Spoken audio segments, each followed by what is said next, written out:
Bienvenidos a El Guayacán, un espacio para discutir de nuestras ciudades y raíces, desde la perspectiva de personas como tú y como yo.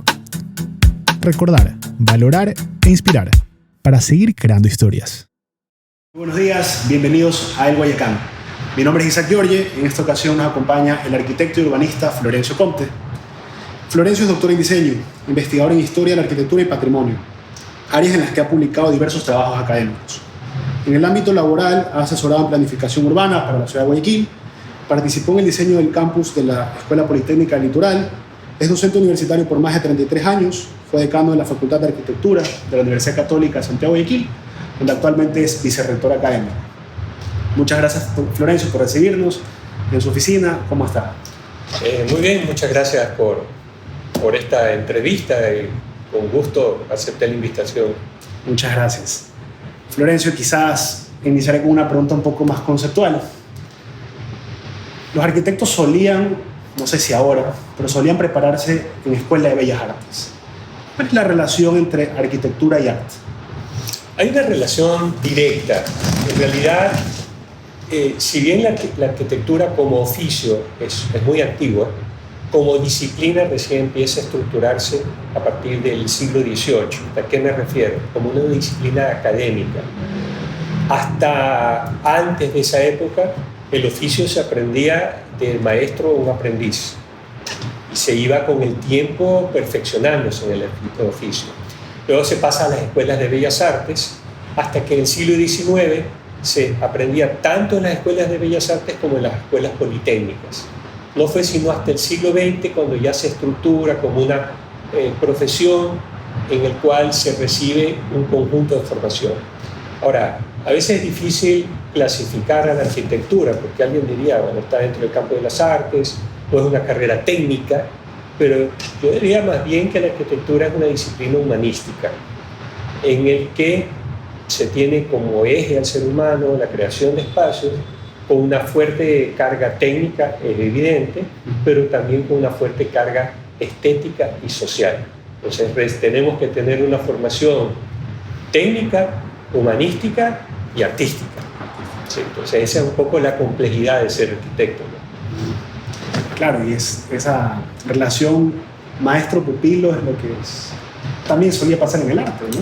Sí, definitivamente, y yo creo que sigue pasando en el tema de la arquitectura, porque como en toda profesión, uno sigue aprendiendo toda la vida y evidentemente lo que se recibe en la universidad no se lo termina de aprender en la práctica diaria, dependiendo de lo que uno quiera hacer. A quienes le interesa o se sienten realizados trabajando en la construcción, por ejemplo, otros no, en el ámbito exclusivamente del diseño, otros en el campo de la planificación urbana, otros en el diseño de paisaje, otros en la investigación histórica. Digamos, el campo de quehacer es muy amplio y está en función de lo que no les gusta. Particularmente a mí no me gusta la construcción. O sea, lo he hecho porque creo que todos pasamos por todo hasta ya ubicarnos, pero creo que hay algunos que en cambio sí les gusta ese trabajo en el campo. Quizás me dice que es una carrera humanística, no solo por el hecho de que se centra en el ser humano, en su bienestar, sino también porque es una expresión humana, ¿no? Sí, definitivamente, ¿no? Es medio un poco difícil decir que la arquitectura genera espacios exclusivamente para el ser humano. Pues hay obras, es curioso, hay una obra clásica de la arquitectura del siglo XX que es la piscina para los pingüinos del zoológico de Nueva York. Entonces es para el disfrute de los pingüinos, claro. Pero en todo caso también está para el disfrute del ser humano. O sea, si en términos generales es la creación de espacios. Okay. La creación de espacios. ¿Por qué iba con esta pregunta relacionada al arte? Tengo entendido que usted tiene muchas influencias de parte de su familia en temas artísticos y de lectura. Por parte de su abuelo materno, sí. Director del Museo Colonial. Sí, fue el director del Museo de Arte Colonial. Mi abuelo, desde muy joven, mi abuelo a los 16 años de edad entra en la Escuela de Bellas Artes en Quito y viene un profesor de artes de Estados Unidos, ve que tenía mucho talento y se lo lleva a vivir a Estados Unidos y se forma en Provincetown, en Massachusetts, después viaja a Francia, estudia arte en Francia, estudia arquitectura en Madrid y regresa como a los 30 años de edad, estudia dirección de museos en California y estuvo siempre vinculado al arte y a la dirección de museos. Wow. Las carreras eran muy largas antes, ¿no? Eran largas y complementarias, y fue profesor de arte en la Escuela de Bellas Artes, fue profesor de historia de la arquitectura en la Facultad de Arquitectura y profesor de idiomas, porque tuvo la oportunidad de aprender muchas lenguas, entonces daba clases de idiomas también. Y es a través de él que usted adquiere la afición por la arquitectura, quizás esa primera pasión por ella. No lo sé. Con mi abuelo, claro, evidentemente tenemos contacto, pero que no lo veíamos siempre porque él vive en Quito, nosotros aquí en Guayaquil. Creo que mi interés por la arquitectura surgió en un primer viaje que yo hice cuando estaba entre quinto y sexto curso de colegio. Pasé 3 meses con mi familia en España, o sea, con mi familia que vivía en España, mis tías y mi abuela. Claro, era descubrir estuve en Barcelona, una ciudad diferente, una arquitectura diferente, y de ahí surgió mi interés en la arquitectura y fundamentalmente el interés de estar en una carrera creativa, donde uno permanentemente estuviera creando e innovando algo, ¿no? O sea, se puede ser creativo en todas las carreras, pero probablemente la arquitectura es una de las más creativas en ese sentido. Claro, claro. Sé que usted es muy aficionado a la historia. No, más que aficionado, es también parte de su profesión, su cátedra, su investigación. Quisiera saber un poco de la historia de Florencio, en qué barrio nace. Claro, yo nací en Urdesa. Sí, en una casa en la cual estuve viviendo mi familia hasta que yo tenía 3 años de edad, así que tengo recuerdos por las fotos en acacias entre Ilanes y Laureles. Ahí en esa casa nací. De ahí mi familia se fue a vivir un año a Manabí.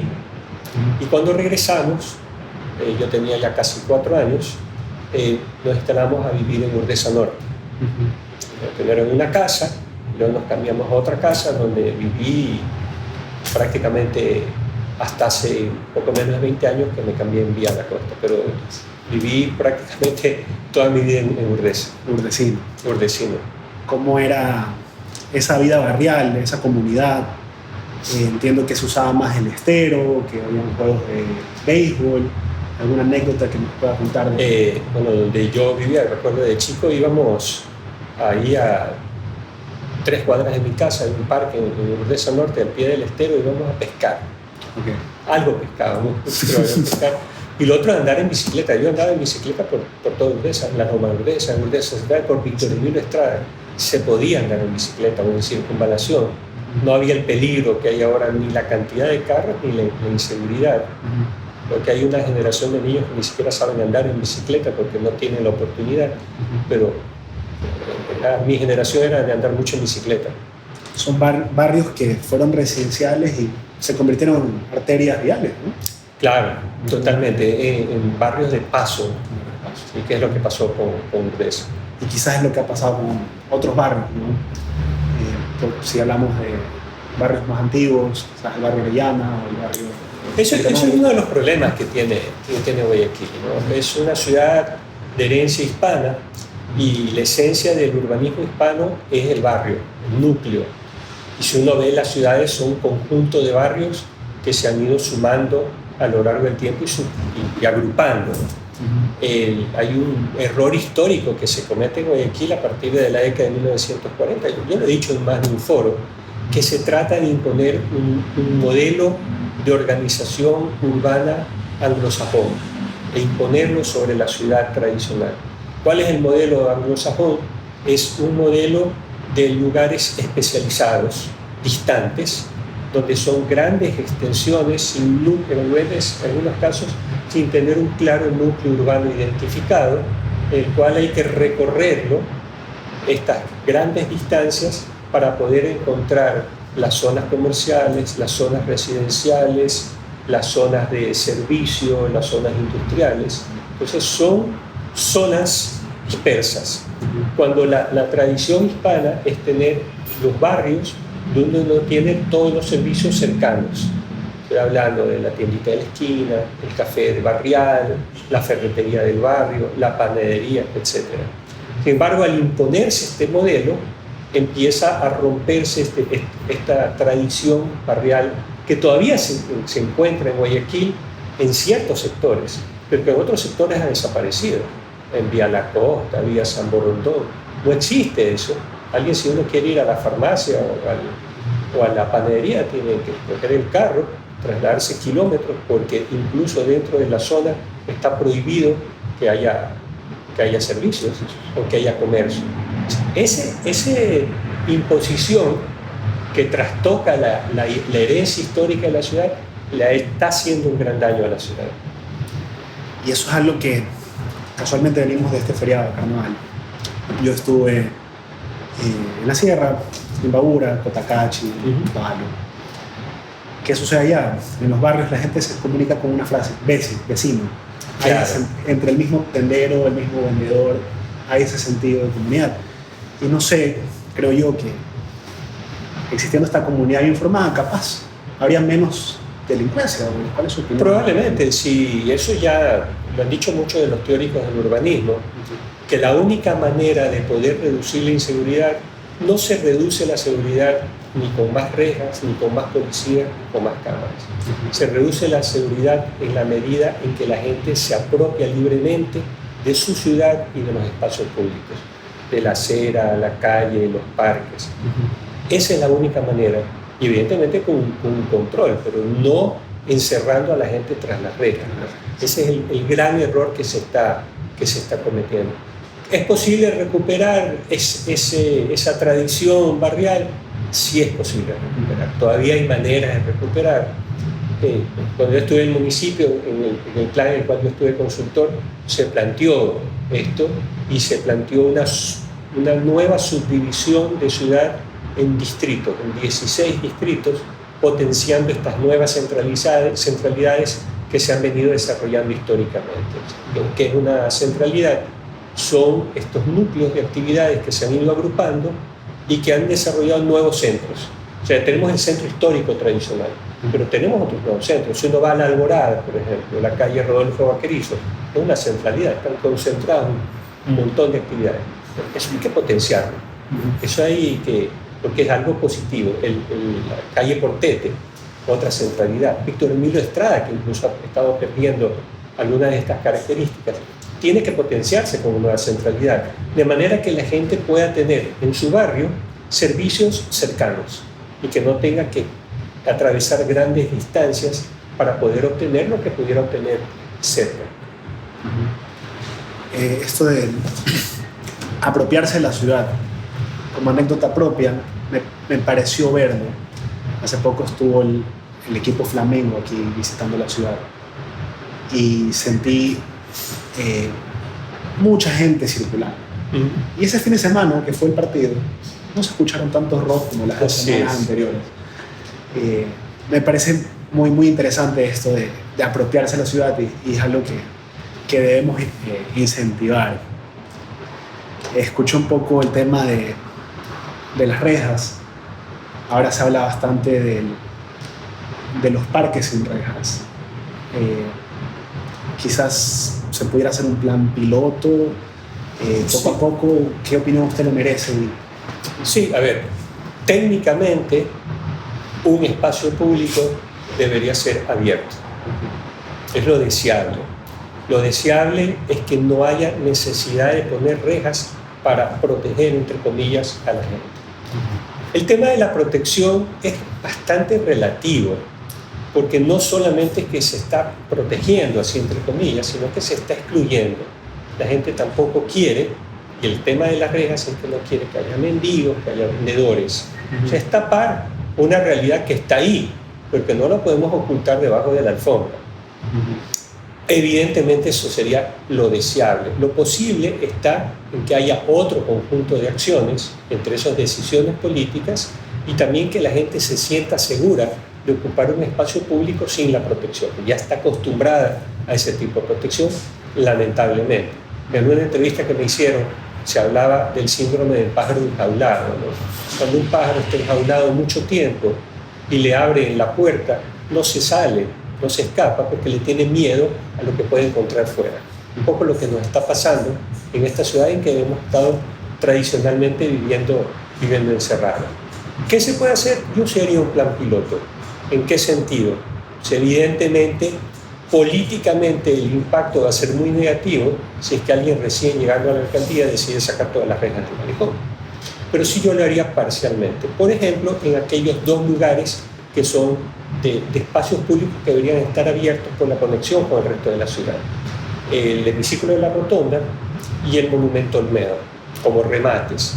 En esos lugares quitar las rejas y permitir esa conexión directa con el remate de 9 de octubre en un caso y con Avenida Olmedo en el otro caso.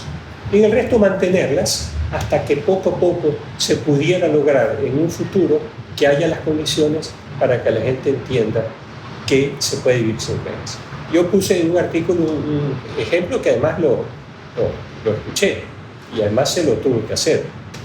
En un sector de Sauces, a un parque se le puso rejas. Y contrariamente a lo que se esperaría, la inseguridad aumentó. O sea, hubo más robos que antes de las rejas. ¿Por qué?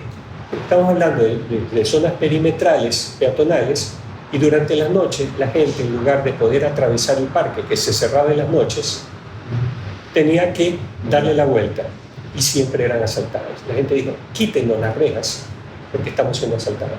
Le quitaron las rejas y la seguridad aumentó.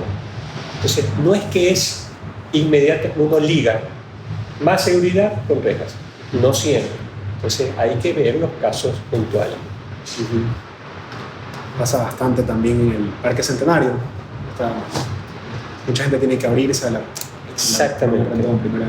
Y es lo que sucede en el Parque Centenario. Aparte, primero que tampoco ha conseguido el cometido.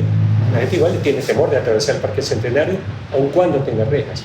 Pero ¿qué es lo que consiguió? Fuera de los límites de las rejas, en las otras calles, como Pedro Moncayo o Lorenzo de Garaycoa, hay aumentado la inseguridad, los robos, venta de drogas y prostitución, porque se ha creado una especie de gueto en el cual la reja actúa como muro de exclusión. Muy interesante. Arquitecto, quisiera partir un poco más a la historia. Empezar con una pregunta.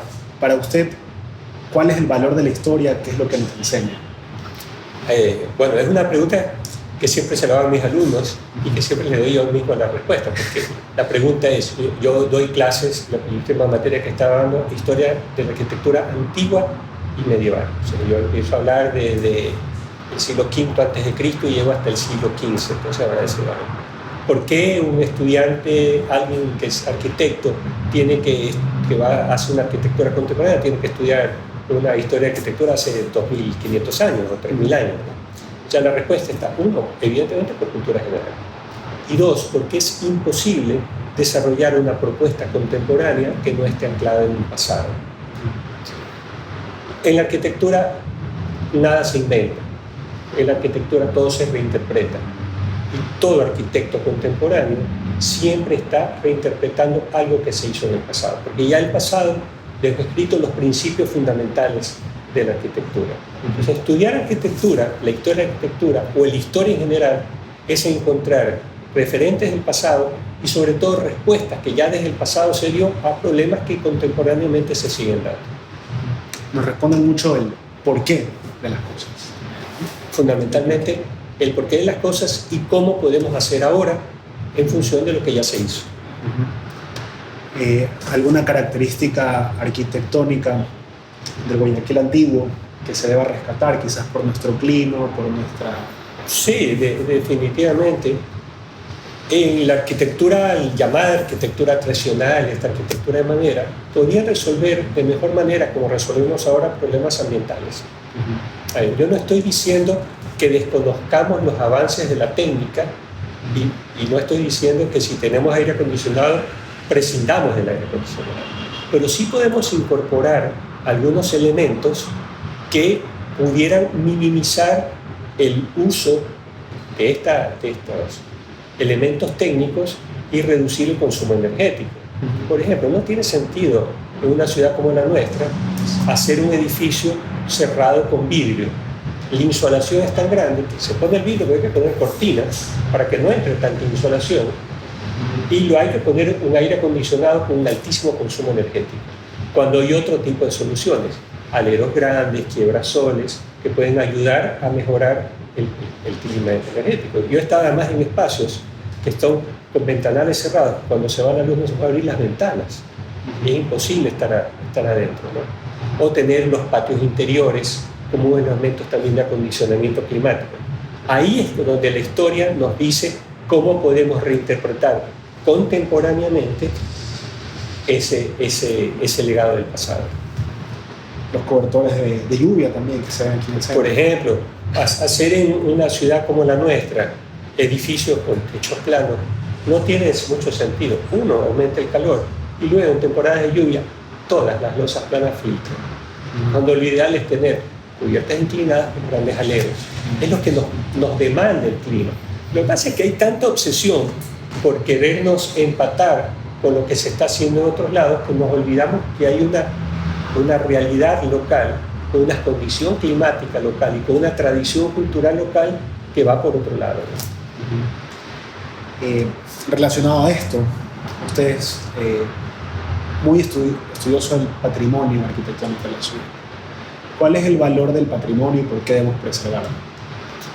A ver, ahí hay varias respuestas. Lo uno, y completando con lo anterior, el gran desafío de los arquitectos actualmente es tener un pie en la tradición pero otro pie en la vanguardia y conciliar tradición y vanguardia.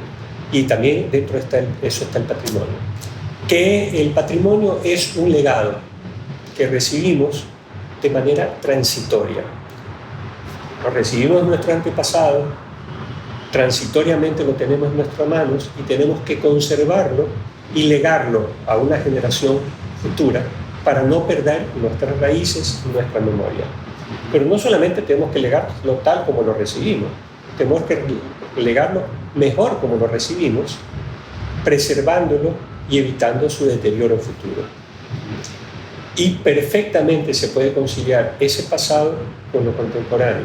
Ahora, evidentemente, mientras no haya un conjunto de acciones que se puedan hacer para conservar ese legado, mucha gente puede pensar que tener un patrimonio arquitectónico puede ser considerado un peso o una carga onerosa.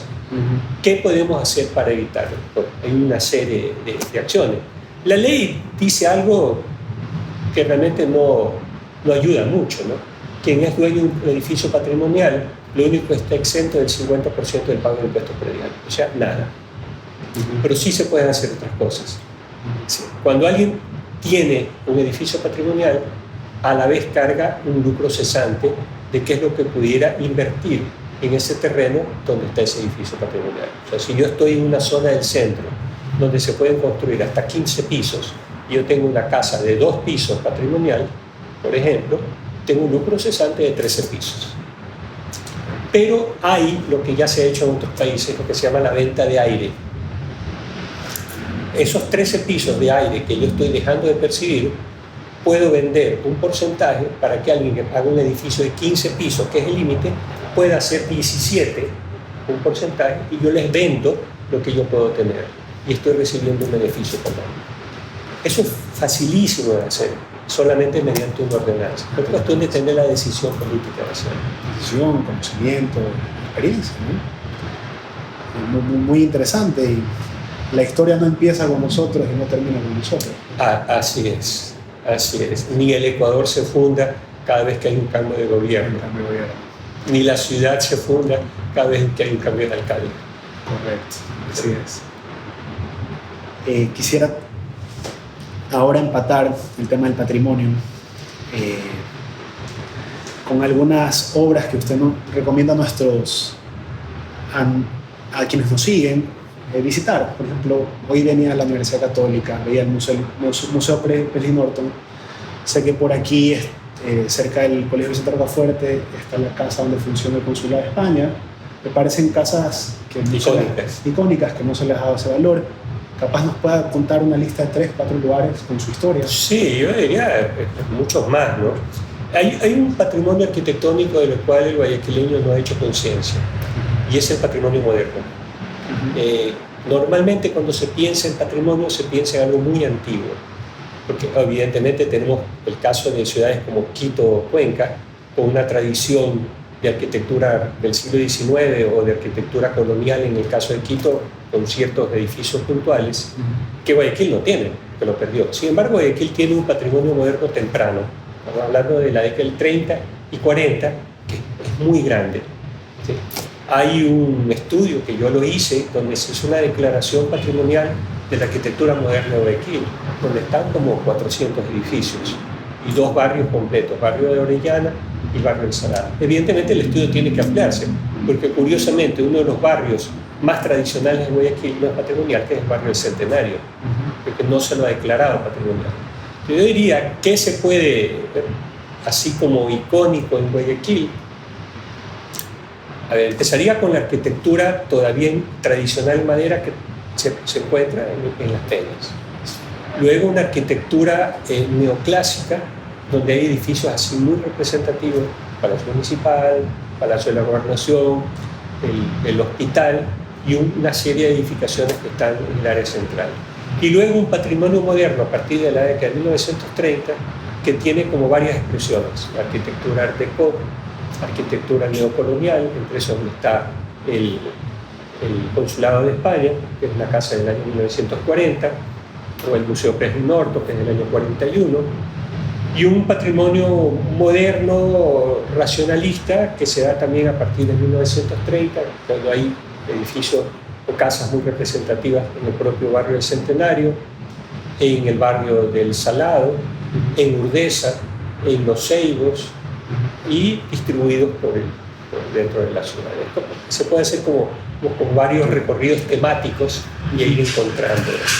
Pero usted cree que aquí se encuentra, creo que se encuentra disperso, no es que digamos, en este sector vamos a ver todas las casas de construcciones de tal década. Es correcto. Es disperso, ¿no? Sí, es disperso. La tarea es más complejo, pero hay mayor dispersión, ¿ya? Porque es fruto de los propios cambios históricos que tuvo Guayaquil, sometida sobre todo a partir de 1896, a incendios, a cambios en normativas urbanas, a una presión inmobiliaria muy grande que hizo que se vaya mezclando todo este conjunto.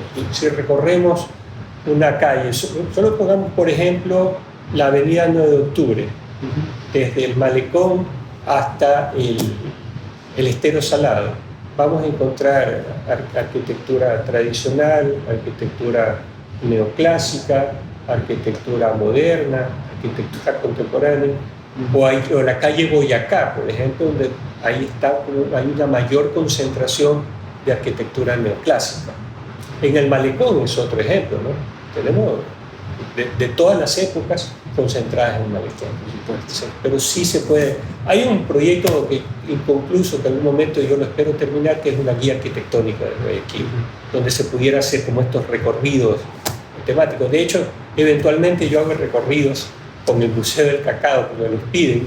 Hice uno en el cementerio, voy a hacer uno ahora el 4 de marzo, pero con ciertos temas así puntuales. Muy bueno, y nos invita a todos a participar. Sí, son recorridos, no son masivos, siempre es un número, no se puede caminar así con mucha gente, pero normalmente sobrepasa las expectativas.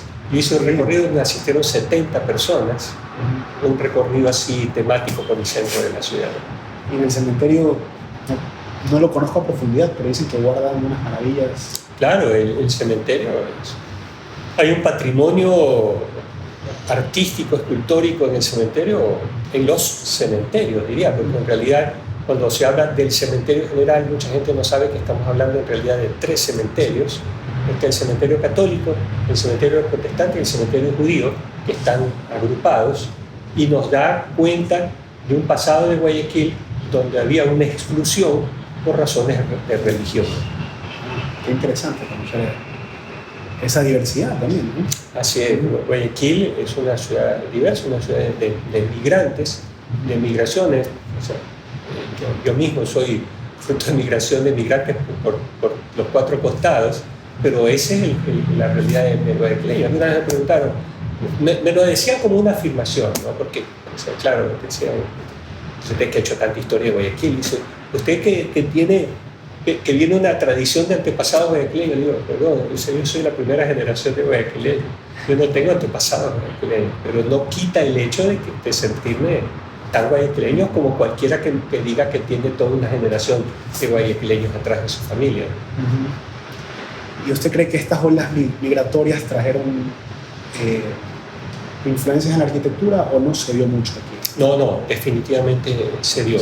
Los cambios más importantes que se dan en la arquitectura de Guayaquil en el siglo XX es por la influencia de los extranjeros a partir de la década de los 20, donde hay arquitectos importantes, fundamentalmente arquitectos, ingenieros y técnicos constructores italianos, pero también arquitectos importantes españoles, catalanes, un arquitecto checo, húngaros, o sea, porque alemanes que llegaron y que trajeron toda una tradición de la arquitectura europea que se le incorpora a la arquitectura que ya había en Guayaquil, por una condición fundamental. En la década de 1920 Guayaquil era una ciudad muy próspera, muy rica, y había dinero para traer estos técnicos y había dinero como para poder invertir en estas grandes obras que se hicieron en esa época. Está muy ligado el crecimiento arquitectónico con los booms económicos. Es fundamental. La arquitectura como objeto, cuando se analiza la arquitectura como una expresión a través de los edificios, decía un teórico italiano, no se puede explicar la arquitectura desde la arquitectura o por sí misma, sino que explicar la arquitectura por los fenómenos y hechos que sucedieron a su alrededor, sociales, políticos, culturales, económicos, técnicos y urbanos. Solamente así se puede entender la arquitectura. Y es más, a cada cambio histórico desde la economía hay una expresión arquitectónica diferente. Se puede hacer una lectura de la economía y de las transformaciones y crisis económicas del país con las arquitecturas que se dieron. De hecho, cuando yo hago la clasificación y periodización de la arquitectura, siempre lo ligo con la economía. Y lo vemos también en el tema económico, quizás por proyectos sociales. Muchos de los barrios de nuestra ciudad nacen por proyectos sociales. Sí. Así conocemos aquí cerca el barrio de la Ferroviaria, proyectos para los trabajadores de ferrocarriles. Definitivamente. El Banco Patrono de la Vivienda, con los sauces. Sí.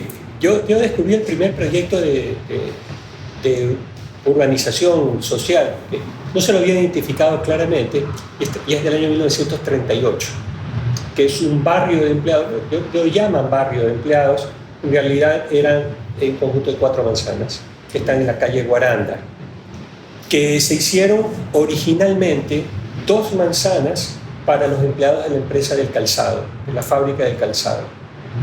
Y las otras 2 pequeñas manzanas lo compró la empresa Grace, que era una empresa naviera, para los empleados de la Grace, y se lo conoce todavía como barrio Grace. Inclusive gente que vive en el barrio no sabe el origen del nombre. Entonces está el barrio de empleados, el barrio Grace. Entonces hay una tradición de vivienda de interés social en Guayaquil desde el año 1938, antes de que existiera el Seguro Social y antes de que existiera la caja la Junta de la Vivienda. Interesante. Estamos hablando por el Parque Cívico. Está exactamente atrás del Hospital del Niño, de Gómez Rendón y Guaranda. Ok. Quisiera ahora entrar un poco al tema artístico. Sé que usted es un gran colector no solo de arte contemporánea, sino de artesanías, de sucres. Cuénteme un poquito cómo inició esa afición. Sí, yo más que coleccionista, decía Pablo Neruda que era cosista. O sea, no es que sea acumulador, pero me gusta guardar de todo. Entonces, si me centrara en algunas colecciones, tengo algunas colecciones como más tradicionales, de vasos, de tazas de café, de vasitos de shot, de ese tipo de billetes más que de monedas. Pero tengo una importante colección de arte que se fue dando, primero porque conozco a mucha gente vinculada al arte, algunos son amigos, algunos fueron mis compañeros, y empecé a adquirir arte. Además di clases en el original ITAE, di clases en la Escuela de Arte de la Universidad Jefferson, algunos fueron mis amigos, algunos me regalaban obras de arte y empecé a comprar y a coleccionar, y tengo una colección de arte contemporáneo bastante importante, e incluso en algunos casos le he prestado a museos. A museos, qué interesante. Sí. De mismos compañeros de la universidad, alumnos. Sí, el compañero mío fue Marco Alvarado, por ejemplo, que perteneció al grupo Artefactoría, que fue muy importante en la finales de los 80, 90, del grupo La Limpia, que fueron sí, muy importantes hace unos 10, 15 años. Todos fueron mis alumnos. Un poco también como los apadriné para que pudieran desarrollar sus propuestas, y le he dado relacionado y abierto espacio a muchos artistas jóvenes. O sea, he adquirido obras de ellos y otras me han regalado. Creo que puedo haber tenido ojo porque adquirí obras de ellos cuando todavía no eran tan conocidos como son ahora. Claro, muchísimo ojo, y la tradición de su familia, seguramente. Sí, de hecho, curiosamente, la primera obra de arte que se inicia mi colección, alguna gente va a decir que estoy exagerando, pero lo inicio cuando yo tenía 6 años de edad. ¿Por qué? Porque mi abuelo, en la Navidad, cuando yo cumplo años poquitos días antes de Navidad, en esa Navidad, había cumplido 6 años, nos regaló a mí y a mis hermanos una acuarela a cada uno de nosotros. Entonces, con eso inicio mi colección, con una acuarela que está fechada en el año 1967. ¿Aún la conserva? Por supuesto. Arquitecto, pasemos a su siguiente pasión, su siguiente faceta, la faceta de docente. ¿Qué enseñanzas le ha traído esta faceta y hasta qué punto usted aprende también con sus alumnos? Claro, el aprendizaje es permanente. Yo ligué a la docencia antes de graduarme. Sí. Yo me gradué en el año 1987 y me pidieron ser profesor de los alumnos del preuniversitario desde el año 1985. O sea, yo estaba en los últimos años de empezar a dar clases a los alumnos que entraban. Como alumno. Sí, me ligué a un proyecto de investigación antes de graduarme en el año 86 y ya fui profesor estable de la universidad desde el año 1989. Voy a tener 34 años ahora en el mes de mayo. Y para mí no lo considero un trabajo, ¿no? Yo tengo uno de mis artistas favoritos, que lamentablemente acaba de retirarse, cantante, Joan Manuel Serrat, decía que una vez le preguntaron, viajaba y le preguntaron migración de un país, ¿usted en qué trabaja? Entonces él contestó, yo no trabajo en nada. Entonces dice, ¿cómo no trabajo en nada? Dice, no trabajo en nada porque yo hago lo que me gusta. Entonces yo con las clases digo lo mismo, ¿no? Para mí es un trabajo. A mí me gusta la clase, disfruto dando clases, creo que más que mis alumnos, y aprendo siempre, permanentemente, ¿no? Creo que no termino de aprender y no he dejado de dar clases desde el año 1989 hasta ahora. Recién ahora, este año, pedí por primera vez un año sabático y voy a dejar de dar clases un año hasta el mayo del 2024 porque voy a dedicar a una investigación vinculada con mis clases, por supuesto, ¿no? Claro. Pero lo retomaré en el año 24. ¿En las investigaciones participa con sus alumnos también? Sí, muchos alumnos que han participado en investigación, los he involucrado. Y inclusive algunos de ellos que los involucré en algún momento de investigación, ahora ya son profesores y son los que tomarán la posta cuando me jubile. Todavía me faltan unos pocos años, pero no tantos. ¿Usted piensa jubilarse y mantenerse con la cátedra? No, en el momento que me jubile me dedicaré posiblemente me dedicaré a hacer una investigación o a cualquier otra cosa, pero mi meta no es trabajar hasta morirme, contrariamente a lo que dice mucha gente, que si dejo de trabajar me muero. Yo creo que todos debemos tener un plan de vida alterno a solo trabajar y darle espacio a otros que vengan detrás, que con todo derecho están abriendo ese espacio. Y aquí en la universidad usted encuentra arquitectura emblemática, veo aquí el rectorado, puede ser un poco de los 60 quizás.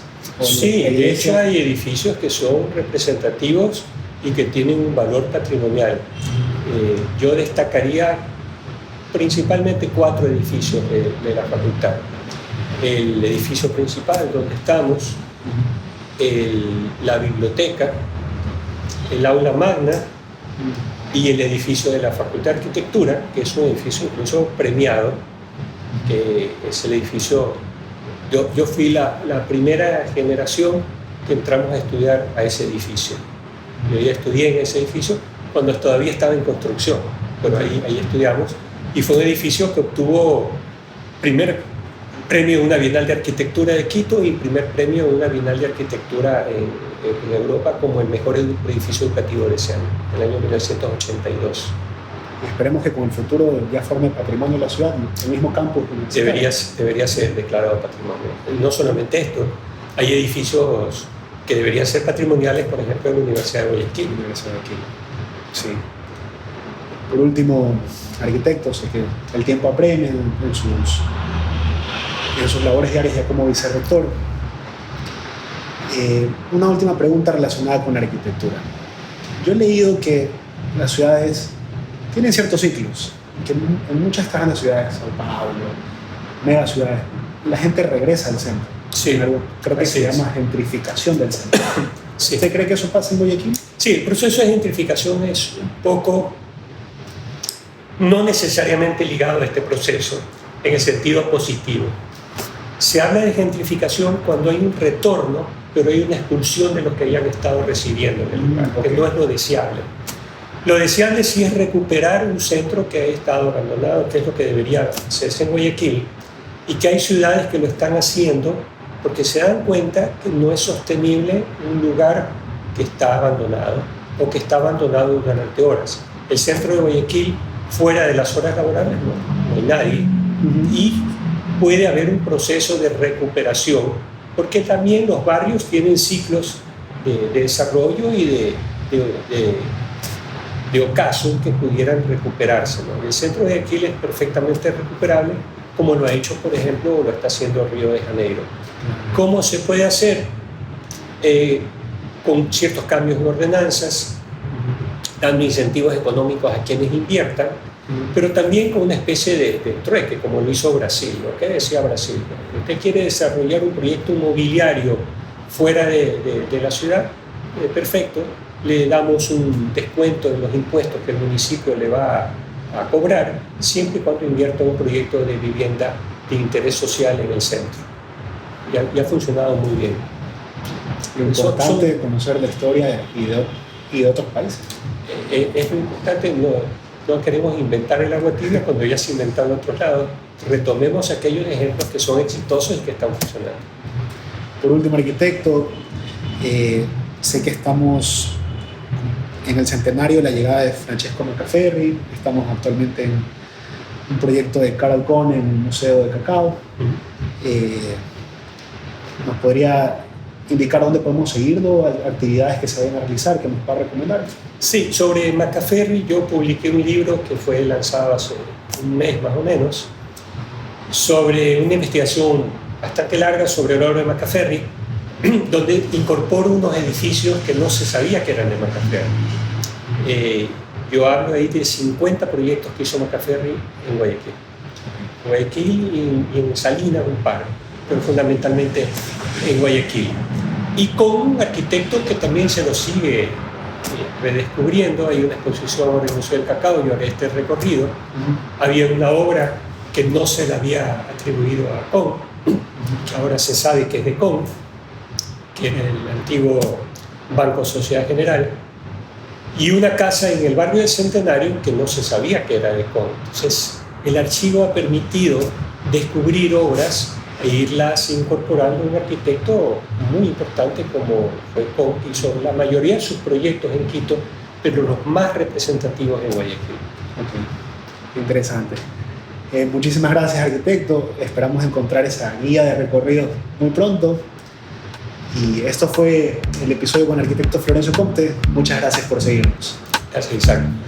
Arquitecto, muchas gracias. Un placer conversar con usted. Oh, yo he encantado.